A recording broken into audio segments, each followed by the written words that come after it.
Hi guys, welcome back on my YouTube channel agriculture future. तो इस class में अपन क्या करेंगे, डे 5th है तो 10,000 एमसीक्यू की ये क्लास है। यानी कि हम 10,000 एमसीक्यू जो हैं वो कवर करेंगे, जो एग्रीकल्चर सुपरवाइज़र के अंदर आपके एग्रीकल्चर से क्वेश्चन पुटअप होते हैं, उन क्वेश्चन के बारे में डिस्कशन करेंगे। हर एक क्लास के बाद में आपको 3 क्वेश्चन एज ए होमवर्क दिए जाते हैं, जिसके आंसर आपको कमेंट बॉक्स में देने होते हैं। ठीक है, तो वीडियो को शुरू करते हैं। तो मैं आपको बता दूं कि अगर किसी ने पहले की 4 क्लासें नहीं देखी है तो पहले वो क्लासेस देख लेना, और उसके बाद में आपको पता होगा यहाँ पे फ्री क्लासेस भी होती हैं और 10,000 एमसीक्यू की सीरीज़ भी चल रही है। तो चैनल को अभी तक सब्सक्राइब नहीं किया है देन सब्सक्राइब कर लें और बेल आइकन को भी प्रेस कर दें और थम्स अप भी दें। अगर आपको वीडियो पसंद आई तो बेल आइकन को प्रेस करोगे, उससे क्या होगा कि जैसे ही कोई वीडियो अपलोड होगी ना चैनल पे, तो आपको क्या नोटिफिकेशन मिल जाएगा कि इस चैनल पे ये क्लास अभी अपलोड हुई है। और अपने फ्रेंड्स के साथ शेयर करना, अगर आपको वीडियो पसंद आए देन तभी आपको ये करना है।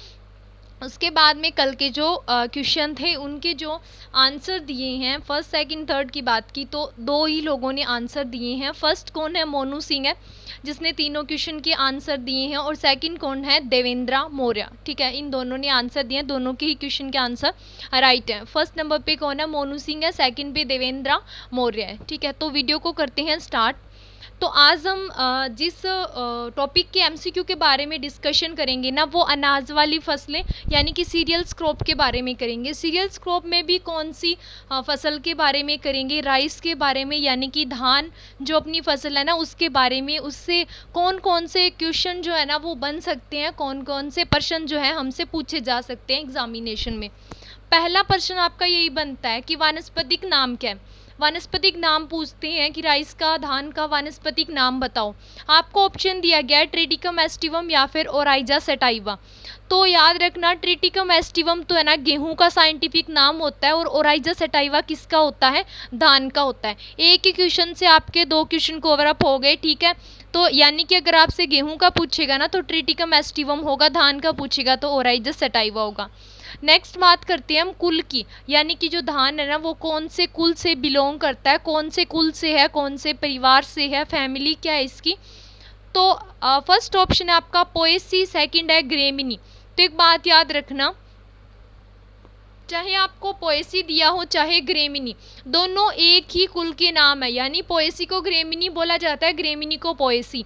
दोनों में से कोई सा भी अगर आपको दिया हो एग्जाम में तो आपका सही होगा। अगर आपको दोनों देख के आपको बोले कि बोथ ऑप्शन है तो आपका बोथ ऑप्शन जो है वो राइट रहेगा। ठीक है, ना कि आप एक पे एक टिक करोगे कि हमारा सही होगा, ऐसे नहीं होगा। अगर आपको बोथ ऑप्शन दिया गया है कि दोनों ही है तो हाँ आपका राइट आंसर क्या होगा कि हाँ दोनों ही है।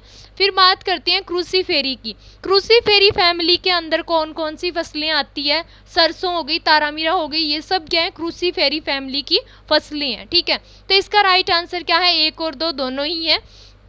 नेक्स्ट आपका प्रश्न बनता है गुणसूत्र संख्या पे, कि गुणसूत्र संख्या या क्रोमोसोम नंबर बताओ किसके, राइस के। तो राइस के गुणसूत्र संख्या कितनी होती है, 2n = 24, यानी कि 2n = 24। और नेक्स्ट क्वेश्चन की बात करें तो उत्पत्ति स्थान पूछता है आपसे कि उत्पत्ति स्थान बताओ कौन सा है, यानी ओरिजिन प्लेस कौन सा है।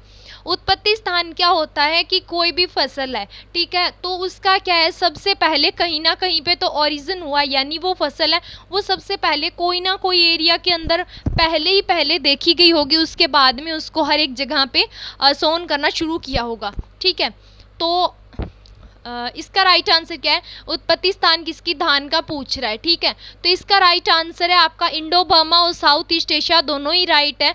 देन आपका राइट आंसर कौन सा होगा, 4th नंबर होगा।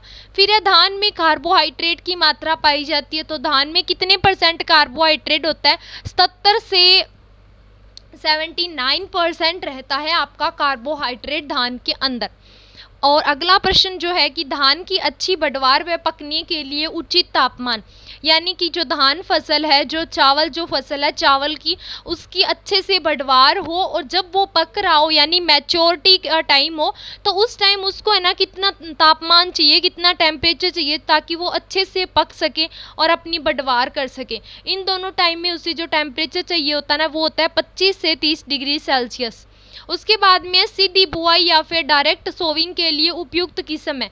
सीधी बुआई या डायरेक्ट सोविंग का क्या मतलब होता है, आपको सबको पता होगा। धान की जब हम खेती करते हैं ना, तो पहले क्या करते हैं, धान के प्लांट को नर्सरी में लगाते हैं। नर्सरी का क्या मतलब है, मान लो हमें 1 हेक्टेयर के अंदर क्या है, धान लगाना है, ठीक है। तो अब नॉर्मली हमें गेहूं लगाना होता है, तो हम क्या करते हैं, इसकी बुआई कर देते हैं गेहूं की।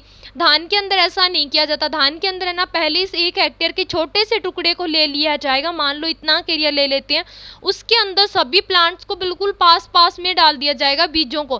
फिर क्या होगा, यहाँ पे है ना सघन रूप से क्या है, प्लांटिंग होने लगेगी, पौध जो है वो बन जाएगी। फिर उसे क्या करेंगे, यहाँ से उखाड़ के, यहाँ से निकाल के कुछ दिन बाद, और फिर क्या करेंगे, मेन फील्ड जो है ना अपना, बाकी ये जो एरिया है इसके अंदर क्या करेंगे, अलग अलग एक निश्चित दूरी पे क्या करेंगे, इनकी रोपाई कर देंगे, ठीक है। ऐसे की जाती है धान की बुआई। तो ये बोल रहा है डायरेक्ट सोविंग, मतलब कि ये नर्सरी वाला तो फंडा ही नहीं रखना, डायरेक्ट ही जैसे गेहूं की करते हैं ना वैसे सोविंग करते हैं। तो उसके लिए बताओ कौन सी किस्म जो है काम में ली जाती है। तो ये बोल रहा है बाला या फिर पूसा 2-21। तो राइट आंसर कौन सा है, दोनों ही सही है। बाला भी काम में ली जाती है और पूसा 2-21 भी ली जाती है। 8वां क्वेश्चन जो आपका है, बासमती 370 व कस्तूरी, कस्तूरी का दूसरा नाम क्या है, IET 8580 जो किस्म है वो किसकी किस्म है, तो किसकी किस्म है, धान की, ठीक है। बासमती राइस आता है ना, बासमती धान चावल जिसे बोलते हैं, तो किसकी है, धान की वैरायटी है। नेक्स्ट है कि कौन सी किस्म धान की है। आपको ये 5 ऑप्शन दिए गए हैं, तो कौन सी है, फर्स्ट है रत्ना, फिर है जया, फिर है कावेरी, माही, सुगंधा। तो याद रखना पांचों ही वैरायटियां किसकी है, धान की। इससे आपको बेनिफिट क्या हुआ, आपको 5 वैरायटी याद होगी धान की। फिर है निम्न में से धान की संकर किस्म है, यानी कि पूछा इनमें से संकर किस्म कौन सी है, हाइब्रिड किस्म कौन सी है। तो PRH 10 जो है ना वो क्या है, संकर किस्म है धान की। अगला प्रश्न है, धान की सीधी बुआई के लिए बीज दर कितनी रखते हैं। अभी अपने बाला और पूसा 2-21 पढ़ी थी ना, जिनको सीधी बुआई के लिए काम में लेते हैं। तो सीधी बुआई के लिए ये बोल रहा है बीज दर कितनी रखेंगे, तो 30 से 35 kg रखी जाती है, सॉरी 80 से 100 kg रखी जाती है पर हेक्टेयर, ठीक है। इतनी रखी जाती है जो बीज दर रहती है।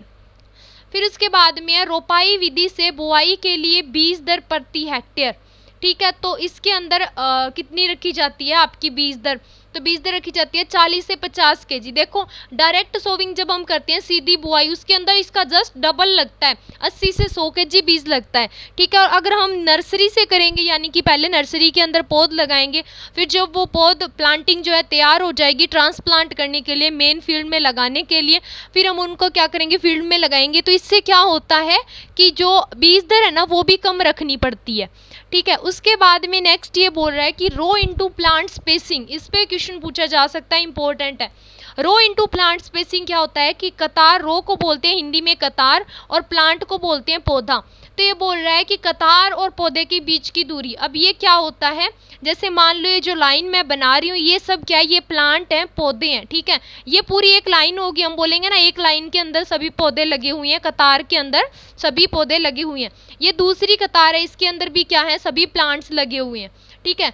तो अब देखो एक चीज है, ये 2 कतार है, ठीक है। ये कौन सी है, फर्स्ट कतार है, ये कौन सी है, सेकंड कतार। तो इन दोनों कतारों के बीच में ये वाली जो दूरी है ना, आप फील्ड में देखते होगे कोई भी फसल जब हम ग्रो करते हैं, 2 कतार के बीच में जो दूरी रखते हैं ना उसे बोलते हैं कतार से कतार के बीच की दूरी, ठीक है। और अब ये वाला प्लांट है, ये वाला प्लांट है, इन दोनों प्लांट के बीच में भी आपने देखा होगा, ये देखो ये रही दूरी रखी जाती है। ऐसा तो नहीं प्लांट बिल्कुल पास पास में लगाए जाते हैं, नहीं, बीच में दूरी रखी जाती है ना, उस दूरी को बोलते हैं पौधे से पौधे की दूरी, ठीक है। तो ये पूछ रहा है कि कतार से कतार की कितनी होती है और पौधे से पौधे की दूरी कितनी होती है। तो इसका राइट आंसर कौन सा है, 20 × 10, यानी कि ये वाली जो दूरी है ना कतार से कतार की, ये तो 20 सेंटीमीटर रखी जाती है, और पौधे से पौधे की दूरी कितनी रखी जाती है, 10 सेंटीमीटर रखी जाती है। नेक्स्ट क्वेश्चन है कि डेपोग विधि कहाँ विकसित की गई। डेपोग जो विधि है ना वो कहाँ विकसित की गई, IRRI फिलीपींस मनीला के अंदर, Indian rice research institute, IRRI को बोला जाता है। फिलीपींस मनीला के अंदर जो डेपोग विधि है वो क्या है, विकसित की गई। अगला प्रश्न है, डेपोग विधि में पौधे कितने दिनों में तैयार हो जाते हैं, यानी कि ये विधि अगर हम काम में लेंगे और इस विधि से हम क्या करते हैं, चावल की बुआई करते हैं, तो कितने दिन में जो पौधे हैं ना वो तैयार हो जाएंगे, तो 11 से 12 दिन के अंदर ही, इसमें सबसे कम टाइम लगता है, ठीक है। नेक्स्ट है डेपोग विधि में पौधे, हाँ ये वाला कर लिया।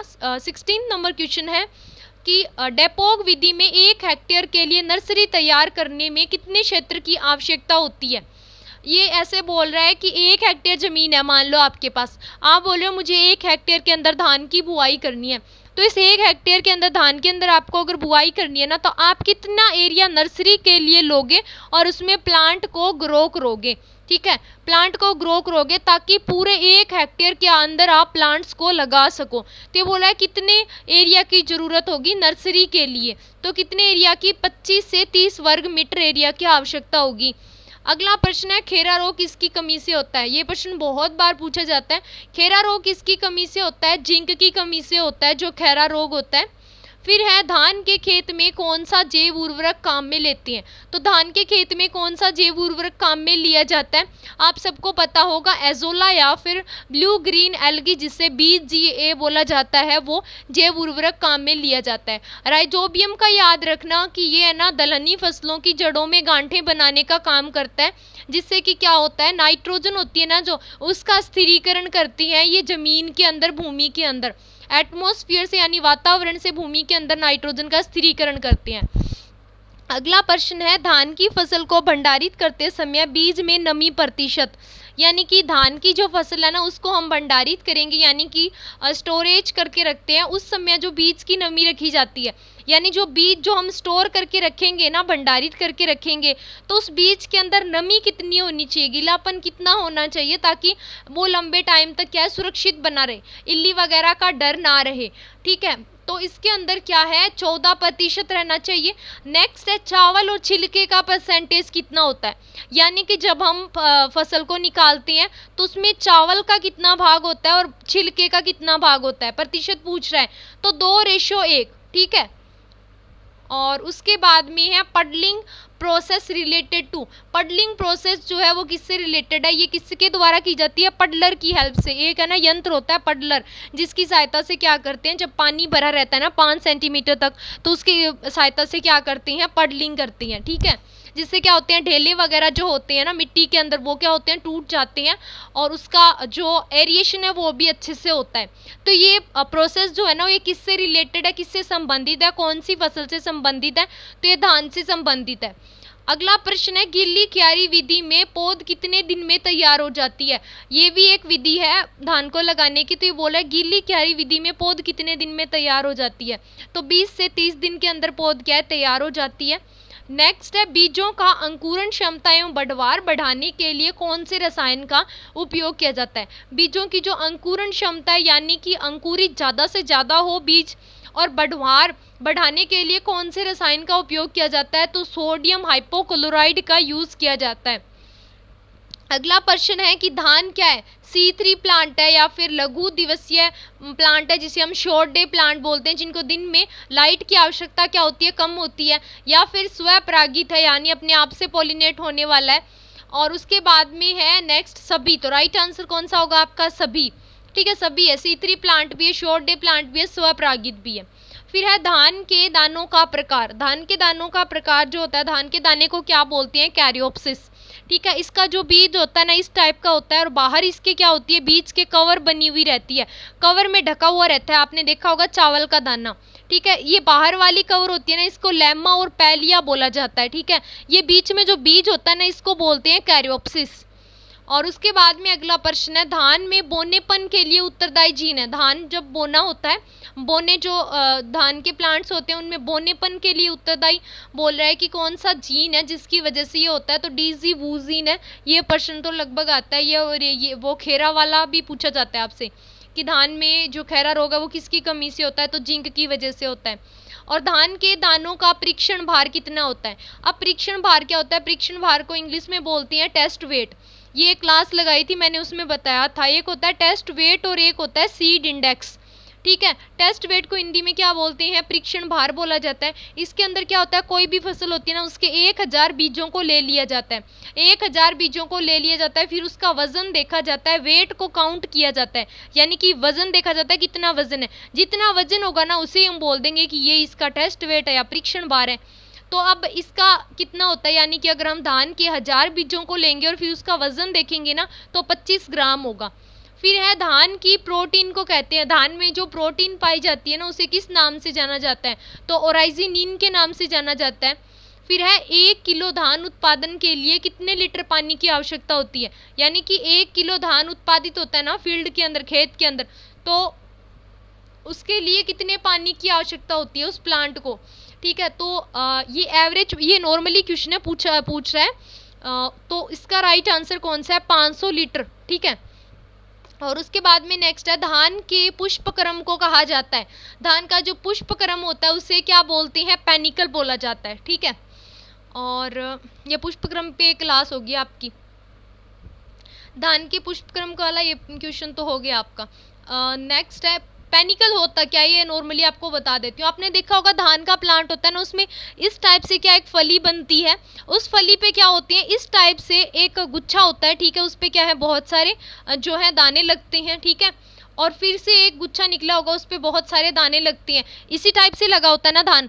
तो इस प्रकार से जब कोई भी प्लांट पे जो फ्रूटिंग होती है ना, लगती है, तो उसे बोलते हैं पेनिकल टाइप का। ठीक है, नेक्स्ट क्वेश्चन है कि धान के खेत में कौन सी गैस निकलती है, तो धान के खेत में से गैस निकलती है मैथेन गैस। ठीक है, और नेक्स्ट क्वेश्चन है धान की खेती के लिए उपयुक्त मृदा पीएच, तो धान की खेती के लिए जो पीएच चाहिए होती है, सोइल की पीएच, वो कितनी होनी चाहिए, 4 से 6, यानी कि अम्लीय मृदाओं में लगा सकते हैं आसानी से और प्रोडक्शन भी अच्छा होता है।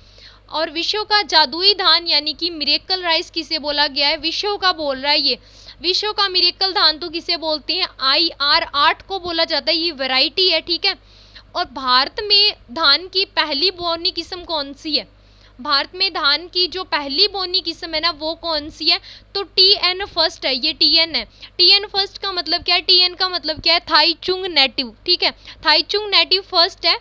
नेक्स्ट क्वेश्चन है लवणता रोधी किस्म, लवणता रोधी यानी जिसे लवणीय क्षेत्रों में भी लगा सकते हैं हम और प्रोडक्शन भी अच्छा होता है, तो कौन सी है, IR8 है या लूनीश्री, तो दोनों ही है। ठीक है, और नेक्स्ट क्वेश्चन है डेपोग विधि में बीज दर कितनी रखते हैं, तो डेपोग विधि में बीज दर कितनी रखी जाती है, 1.5 से 3 किलो पर हेक्टेयर इतनी रखी जाती है। देखो सबसे कम रखी जाती है, हमने पहले ऊपर पढ़ी थी सीधी बुआई में 80 से 100 kg रखी जाती है, फिर हमने रोपाई में पढ़ी थी तो उसमें भी 40 से 50 रखी जाती है। लेकिन डेपोग मेथड में देखो सबसे कम बीज की रिक्वायरमेंट होती है, 1.5 से 3 kg बीज की आवश्यकता होती है। तो अगर अभी तक चैनल को सब्सक्राइब नहीं किया है तो सब्सक्राइब कर लेना। अगर आपको मेरी वीडियो पसंद आई है, आपको लगा हो कि हाँ वीडियो हेल्पफुल है हमारे लिए, तो सब्सक्राइब ज़रूर करना। और अगर आपने पहले वाली वीडियोस नहीं देखी है अभी तक, जो पहले 4 क्लासेस आ चुकी है, तो उन क्लासेस की वीडियोस को भी देख लेना। और एज ए होमवर्क जो आपको डेली काम मिलता है, तो आज का जो आपका होमवर्क का क्वेश्चन रहेगा, तो फर्स्ट क्वेश्चन तो आपका रहेगा कि आपको बताना है चने का बॉटेनिकल नेम। ठीक है, चने का वानस्पतिक नाम क्या है, और चने की जो पत्तियां होती है ना उसके अंदर क्या होता है, खट्टापन होता है, तो वो किसकी वजह से होता है, यानी कि अम्ल होता है, कार्बोहाइड्रेट या प्रोटीन कुछ भी है, उसका नाम लिखना है आपको कि किसकी वजह से होता है। और एक जो आंवला है वो कौन सी फैमिली से बिलोंग करता है।